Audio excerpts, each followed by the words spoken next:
Hola, preciosa familia, muy buenas noches. Qué alegría estar con ustedes esta noche, el poder experimentar este tiempo de bendición, de poder escuchar la palabra, de poder animarnos cada día a través de las escrituras unos con otros. Y la verdad es que cada miércoles vienen personas extraordinarias a podernos bendecir con una palabra, con una oración, con un testimonio, y eso es algo maravilloso.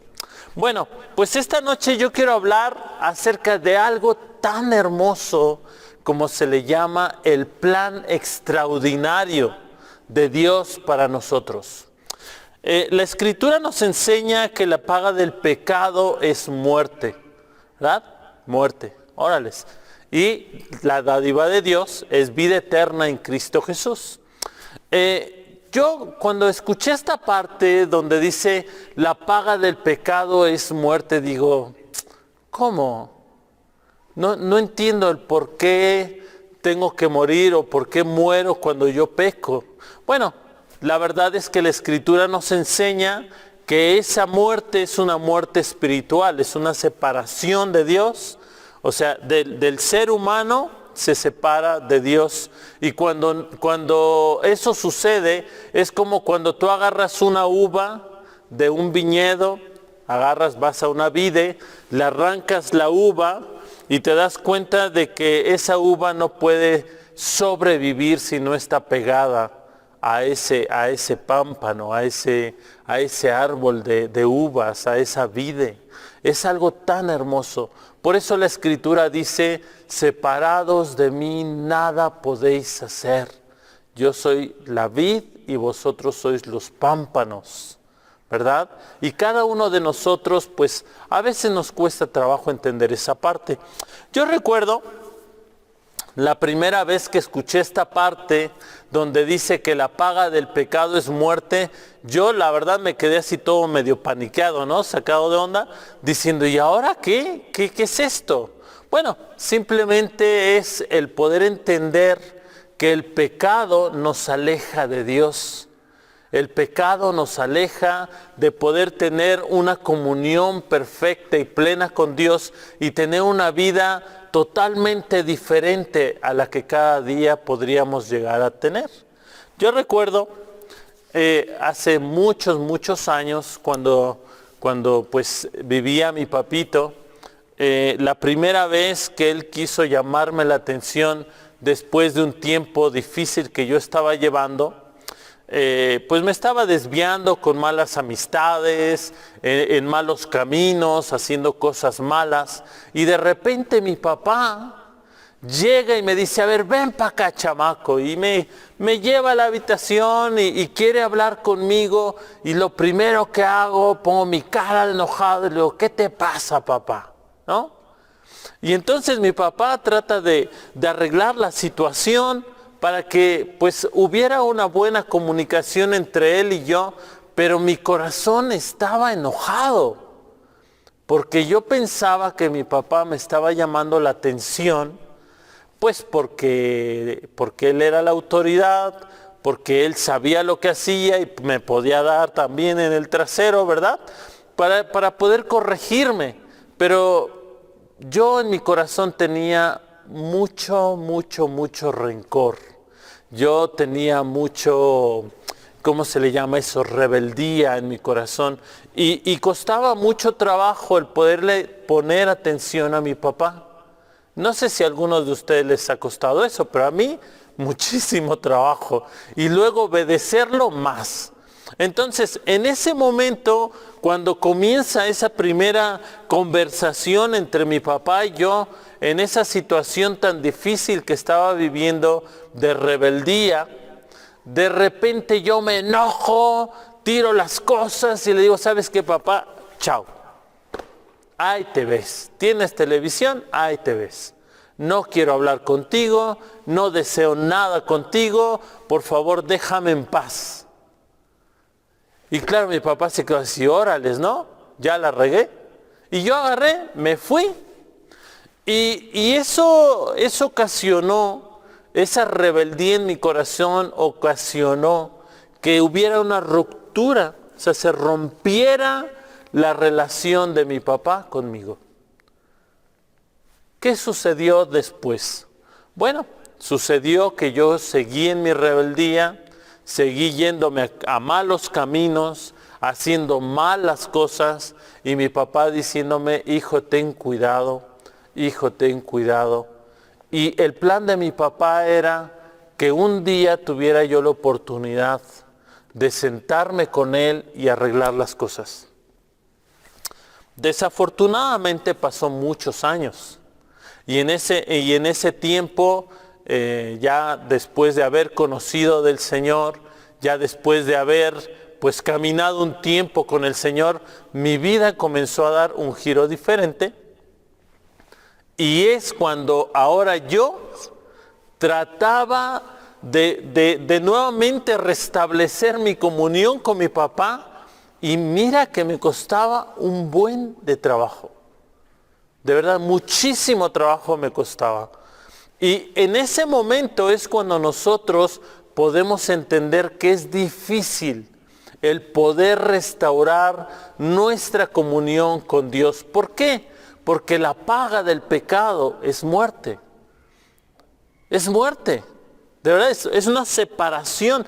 Y la separación del hombre con Dios es muy dolorosa. Imagínate si la separación de mi papá en esta situación que les estoy comentando conmigo era tan dolorosa como no tienes idea. Porque claro, ya no podía yo acercarme a mi papá confiadamente, ¿verdad? Ya no podía yo decirle a mi papá, oye papá, échame la mano, o oye papá, ayúdame, o ya no podía yo. ¿Por qué? Porque en mi corazón estaba una cosa que se llamaba rebeldía. Ahora, la Escritura nos habla en Juan 3:16 y dice, porque de tal manera amó Dios al mundo, que envió a su Hijo unigénito, para que todo aquel que en él crea no se pierda, mas tenga vida y vida eterna. Fíjate, mi papá me amaba mucho, trataba de restaurar su relación conmigo, pero yo en mi rebeldía, yo no quería. Dios todos los días trata de restaurar esa relación contigo. ¿Por qué? Porque dice, porque te ama. Porque de tal manera amó Dios al mundo. O sea, de tal manera te amó Dios a ti, me amó a mí, que envió a su único Hijo, para que si nosotros creemos, no nos perdamos, mas tengamos vida eterna. Podamos tener una comunión extraordinaria y maravillosa con Dios. Este es el plan de Dios para nosotros. El plan es que ninguno de nosotros perezcamos, sino que procedamos al arrepentimiento, procedamos a dejar nuestro orgullo, nuestra rebeldía en nuestro corazón, y de verdad podamos buscar a Dios con todo nuestro corazón. En el camino como cristiano me ha tocado ver muchas cosas, muchas personas que han estado con Dios solo porque Dios les ha bendecido, ha prosperado sus caminos, les ha ayudado con su familia, con sus hijos, con su esposa, con el esposo, les ha dado muchas riquezas, y de repente, como ya no salió como ellos querían, dicen, ¿sabes qué? Ya no quiero nada con Dios, ya paso de Dios, no me importa Dios. Y te voy a decir una cosa. A veces nuestro corazón es el que maquila los malos pensamientos y las malas actitudes que tenemos para con Dios. Y esas cosas son las que hacen daño, no a Dios, porque creas en Dios o no, Él sigue siendo Dios. Le adores o no, Él sigue siendo Dios. Estés con Él o no estés con Él, Él sigue siendo Dios, sigue siendo tu papá, aunque tú no lo quieras.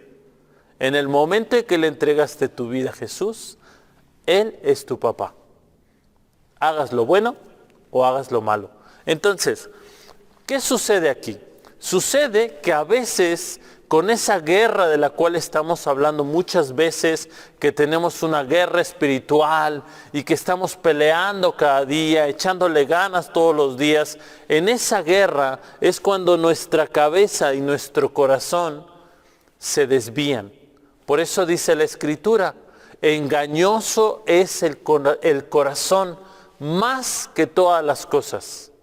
¿Quién lo conocerá? Engañoso el corazón. Fíjate, entonces, cuando nosotros decidimos de verdad intentar rescatar nuestra comunión con Dios, las cosas son totalmente diferentes. Dios siempre va a estar con los brazos abiertos, diciéndote, ¿quieres? Ven. Por eso dice, he aquí, yo he puesto delante de ti el camino del bien y del mal, el camino de la muerte y el de la vida. ¿Cuál quieres tú? ¿Cuál quieres tú? Dios te ha dado una libre decisión de decidir si quieres seguirlo, si no quieres seguirlo, si quieres tener una comunión personal con Él o no, pero esa ya es una decisión tuya. Ahora, lo curioso de esto es que cada decisión que tomamos en la vida tiene algunas consecuencias. Y a veces son consecuencias fatales y otras veces son consecuencias extraordinariamente buenas. Pero eso depende de las decisiones que tú y yo tomemos. Entonces, Dios tomó la decisión de amarte a ti, de amarme a mí y de tratar de restaurar la comunicación entre tú y Dios, entre yo y Dios. Y aquí ya nada más es, ¿quieres la salvación? Ahí está. ¿No la quieres? Bueno, me la guardo, ¿no? Eso es lo que Dios muchas veces nos dice. ¿Quieres ser amado? Ven. ¿Quieres ser prosperado en todos tus caminos? Acércate. Acércate. ¿Por qué? Porque el plan de Dios es que cada uno de nosotros podamos conocerle. En Lucas 19:10 dice, porque el Hijo del Hombre vino a buscar y a salvar lo que se había perdido. ¿En qué sentido se perdió? Bueno, a veces nuestra vida estaba más vendida o esclavizada al pecado o a las adicciones o incluso a mis mismas formas de pensar, que ya no le daba permiso a Dios de que Él pudiera ayudarme. Eso me pasó una época con mi papá. Con mi papá, en esta historia que te estoy comentando, llegó un momento en que mi cabeza decía, mi papá es malo, mi papá hace las cosas mal, mi papá no me quiere, mi papá esto, mi papá lo otro. ¿Pero qué crees? Mi papá sí me amaba, mi papá sí me quería. ¿Qué sucedió conmigo? Pues que simplemente yo me había perdido en mis pensamientos, en mis decisiones, pensando o escuchando de otros lados que mi papá no me amaba. Bueno, pues que sepas que tu papá celestial te ama y te ama con amor eterno, ¿sí? Tanto que dice que Él vino a rescatar lo que se había perdido. Es como cuando de repente llegas a una tienda de esas de segunda mano, agarras tu televisión y dices, no, pues necesito un dinerillo, voy a empeñarla o voy a venderla, a ver cuánto me dan. Y vas y la empeñas y te dan un dinero y dices, bueno, ya está, ya tengo dinerito. Pero ahora quiero rescatar mi televisión. ¿Qué voy a hacer? Y entonces tienes que ir a la tienda donde la hayas dejado y tienes que cumplir las condiciones, ¿sí? Las condiciones que te den. Y a veces el precio de lo que te hayan pagado sube 4 o 5 veces más de lo que te dieron a ti. Y llega un momento en que ya no puedes rescatar tu televisión, ¿verdad? Tú no puedes regresar a ese lugar y decir, me diste 100 pesos, ten tus 100 pesos, dame mi televisión. Ya no puedes hacer eso.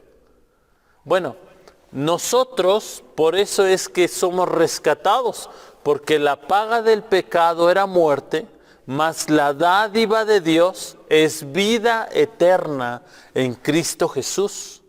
Entonces, fíjate, es como cuando vamos a ese lugar y llevamos lo que costaba más allá, lo que nos dieron de nuestra televisión, y entonces la podemos rescatar, ¿sí? Y podemos rescatar lo que ya habíamos perdido. Era nuestro, lo dejamos perder, y ahora vamos y lo rescatamos nuevamente. Ahora, en este caso nosotros, no es que Dios nos haya perdido, es que los que nos perdimos fuimos nosotros. Nos perdimos, dice la Escritura, en nuestros deleites, en nuestros pecados, en nuestras desobediencias, en nuestra rebeldía. Pero llega un momento en el cual la relación con Dios tiene que ser restaurada. Y entonces la Escritura nos enseña en Apocalipsis, y dice, es 2:20, dice, he aquí, estoy a la puerta y llamo. Dice, y cualquiera que me abre, yo entraré y cenaré con él. Eso nos habla de que Jesús siempre va a estar en la puerta, tocando. Oye, Pepe, Lucía o Juan o como te llames, oye, ábreme. ¿Por qué es la insistencia de Jesús de seguir tocando la puerta? Porque Él no quiere que nos perdamos, sino quiere que tengamos una nueva oportunidad, ¿sí? Una nueva oportunidad de ser rescatados, una nueva oportunidad de ser transformados. Y entonces, la siguiente parte, dice la Escritura, que Jesús vino para destruir las obras del enemigo. Ahora, ¿qué obras? Pues aquellos argumentos que se levantan en nuestra cabeza de ya no valgo mucho o ya no valgo nada, ya mi papá no me quiere, ya las cosas no son como antes, ¿qué pasa aquí? ¿No? Y entonces ahí en primera de Juan 5:11 dice, y este es el testimonio que Dios nos ha dado vida eterna, y esta vida está en su Hijo, esa vida maravillosa. Y en primera de Juan 3:8 dice, el que practica el pecado es del diablo, porque el diablo peca desde el principio. Para esto apareció el Hijo de Dios, para deshacer las obras del diablo. ¿Para qué? Para deshacer las obras del diablo. Ahora, ¿quién es el diablo? El diablo simplemente es un enemigo nuestro, ¿sí? Un enemigo que siempre va a estar peleando en contra de la voluntad de Dios en nuestras vidas. Entonces, en Efesios 6:10 dice, hermanos míos, fortaleceos en el Señor y en el poder de su fuerza, y tomad toda la armadura del Señor, ¿sí? Para que podamos estar firmes contra las acechanzas del enemigo. Ahora, ¿qué es esa fortaleza? Bueno, mi fortaleza es que yo pueda estar en comunión con Dios, pueda buscar a Dios con todo mi corazón. Esa es una de las partes. Y la siguiente parte es la armadura, que está compuesta de un casco, de un cinturón, de unas sandalias, ¿sí? De una coraza, de un escudo y de una espada.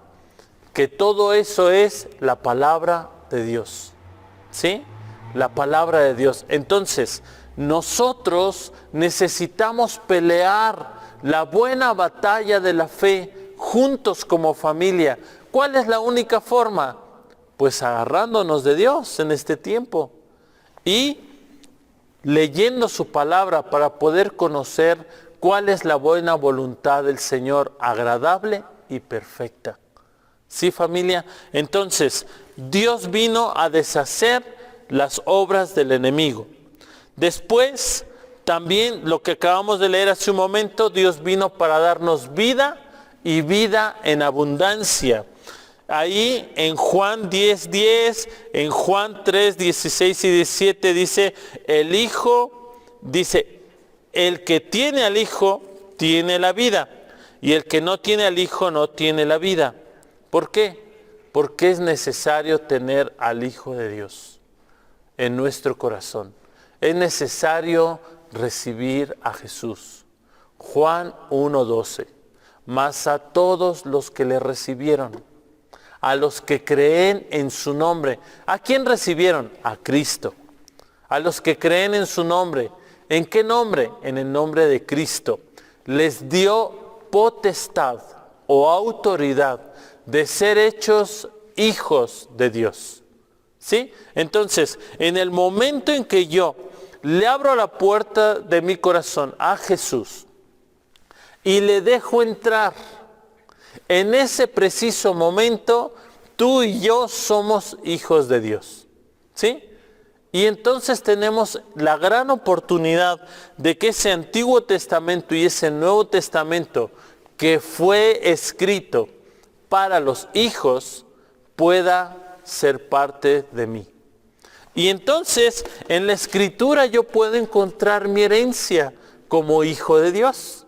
El plan de Dios es lo que hemos hablado hace un momento. El plan de Dios es que tú podamos tener vida eterna en Cristo Jesús. Ahora, ¿para qué vino Jesús también? Bueno, vino Jesús para darnos un nuevo nacimiento. Ya lo hemos leído. Mas a todos los que le recibieron, a los que creen en su nombre, les dio potestad de ser hechos hijos de Dios. Una noche estaba Jesús con sus amigos y de repente llegó un hombre llamado Nicodemo. Ese hombre era un maestro de la ley, una persona muy importante dentro del pueblo de Israel. Y de repente, estando ahí en esas conversaciones, este hombre, dice la Escritura, que se acerca en secreto a Jesús y le pregunta: Maestro, ¿qué he de hacer para heredar la vida eterna? Y entonces Jesús le contesta: te es necesario nacer de nuevo. Órale. Y entonces este hombre, claro, ya era un poco mayor, me imagino, se queda así todo sacado de donde, ¿cómo que nacer de nuevo? A ver. Como se diría en México, barajéamela más despacio, ¿no? Y entonces Jesús le comienza a decir: erráis ignorando las Escrituras. ¿Por qué? Porque no es necesario que una persona nazca de nuevo del vientre de su madre, porque eso es la teoría que había en la cabeza de Nicodemo. ¿Cómo es posible? Es imposible que esta persona o que una persona mayor nazca nuevamente o regrese al vientre de su madre y nazca de nuevo. Es imposible. Pero Jesús le dijo: no, ignoras las Escrituras, erráis ignorando las Escrituras. Y entonces, en ese preciso momento, Jesús le enseña la importancia del nuevo nacimiento en Jesús, en el Espíritu. Y le dice: te es necesario nacer de nuevo, pero no por voluntad de hombre o de mujer o de varón, sino por voluntad de Dios. ¿Sí? Y te habla de un nuevo nacimiento espiritual. Entonces, muchas veces nosotros dejamos que ese plan tan extraordinario de parte de Dios para nuestras vidas se desvanezca en nuestras propias manos. Y se desvanece por la rebeldía en nuestro corazón. Se desvanece por el orgullo, por la vanidad de nuestro corazón. Muchas veces a mí me ha tocado estar con personas súper inteligentes, súper preparadas, gente con másters, con doctorados, y me dicen: ¿tú qué me puedes enseñar, hermano? Y le digo: no, pues yo nada, pero el Espíritu Santo de Dios sí, ¿no? Y entonces ahí es donde la sabiduría del Espíritu de Dios llega a tu corazón, llega a tu boca, y comienzan a salir ríos de agua viva de tu interior para bendición de los demás. Y cuando tú eres un hijo de Dios nacido de nuevo, las cosas son radicalmente diferentes. ¿Por qué? Porque ya no hablas sabiduría humana, sino que ahora hablas una sabiduría espiritual, donde la palabra de Dios es la máxima autoridad en nuestras vidas y nosotros podemos seguir adelante peleando como una nueva criatura espiritual. ¿Sí? Entonces, aquí dice que nosotros venimos a ser nuevas criaturas en Cristo Jesús. Para eso vino Jesús, para que dejáramos nuestra vieja naturaleza y comenzáramos una nueva naturaleza. Algunos de nosotros a veces pensamos y hablamos y decimos, bueno, pues la Biblia dice, y comenzamos a sacar la Biblia, ¿verdad? Y decimos, la Biblia dice que no hay ninguna condenación para los que están en Cristo Jesús. Y seguimos peque y peque y peque y peque y peque. No. La Escritura te da una condición y es muy clara.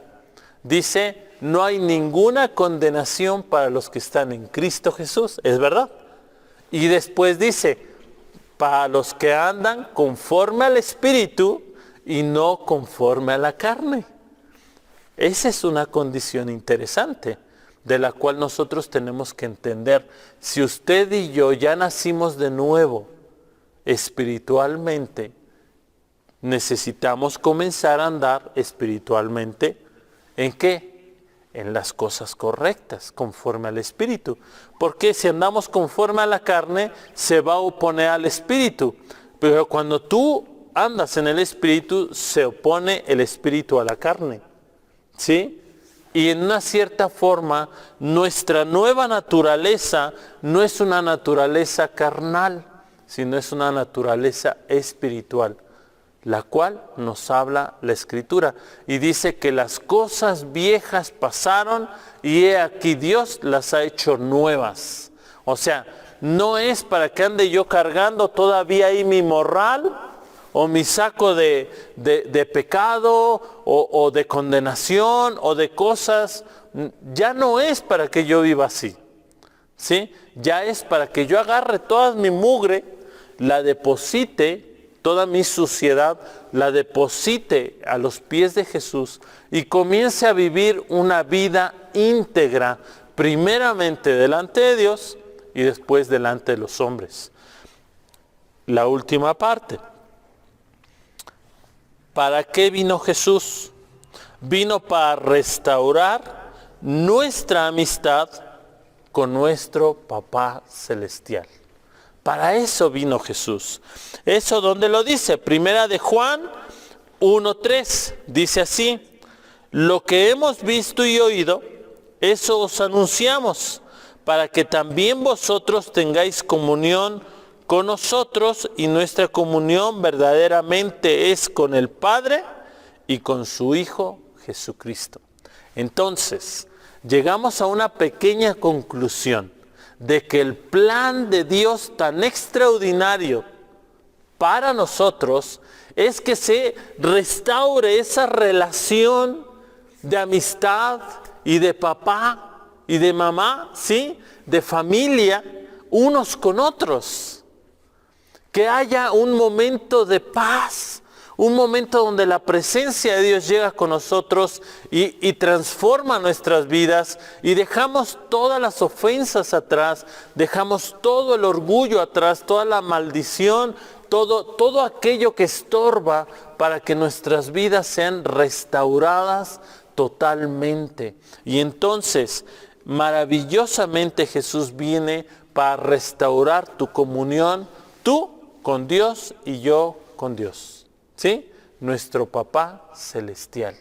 Dice la Escritura que cuando Jesús estaba en la cruz del Calvario, dice, consumado es, y en el momento que es consumado todo el plan que ya Dios había establecido, ya se terminó, ya no hay más que hacer. Dice que, Señor, en tus manos, papito, entrego mi espíritu, y dice que Él parte con el Padre Celestial. E inmediatamente se rasga el velo del lugar santísimo, donde solamente hay un solo mediador entre Dios y los hombres, Jesucristo. Y a través de Jesucristo podemos llegar al Padre. Entonces, preciosa familia, el plan de Dios para ti y para mí es que no nos perdamos, sino que tengamos vida y vida eterna. Vamos a orar. Yo quiero orar por dos cosas. Quiero orar por aquellas personas que ya se alejaron de Dios en este tiempo tan revuelto de pandemias y de enfermedades y de luchas y de necesidades, y por aquellos que nunca han entregado su vida a Jesús. Esa es la primera oración. Vamos a orar.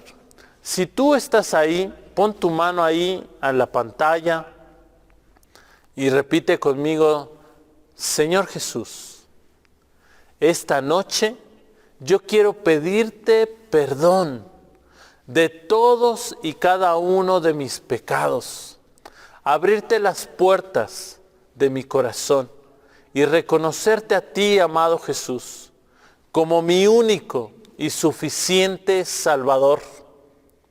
Gracias por morir por mí en la cruz del Calvario, porque esa sangre que derramaste hoy me limpia de todos mis pecados.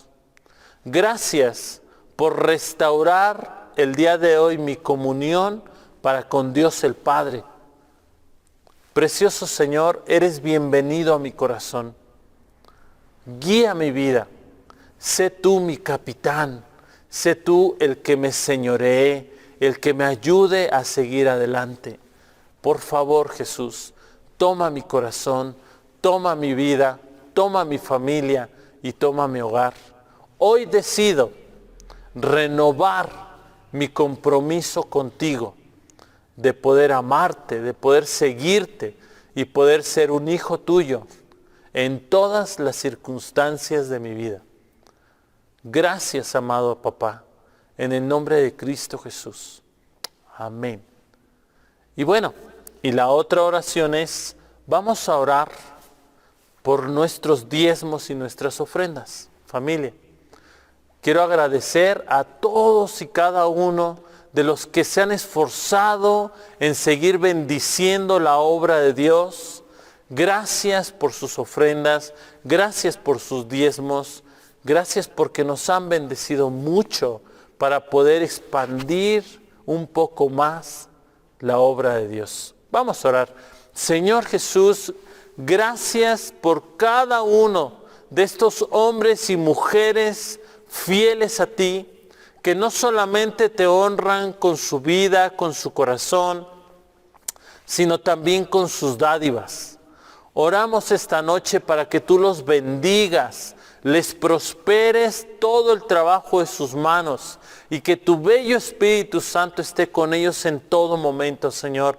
Oramos por la necesidad de cada uno de ellos, aquellos que pueden dar y aquellos que el día de hoy dicen, hoy no puedo dar, pero que yo sí quiero dar. Señor, bendíceles para que prontamente ellos también puedan dar y puedan ser de esos dadores alegres de los cuales habla tu palabra, que sean prosperados, que sean bendecidos esta noche, en el nombre de Cristo Jesús. Amén. Pues familia, muchas gracias por estar con nosotros, les amamos, que tengan una excelente noche. Dios os bendiga.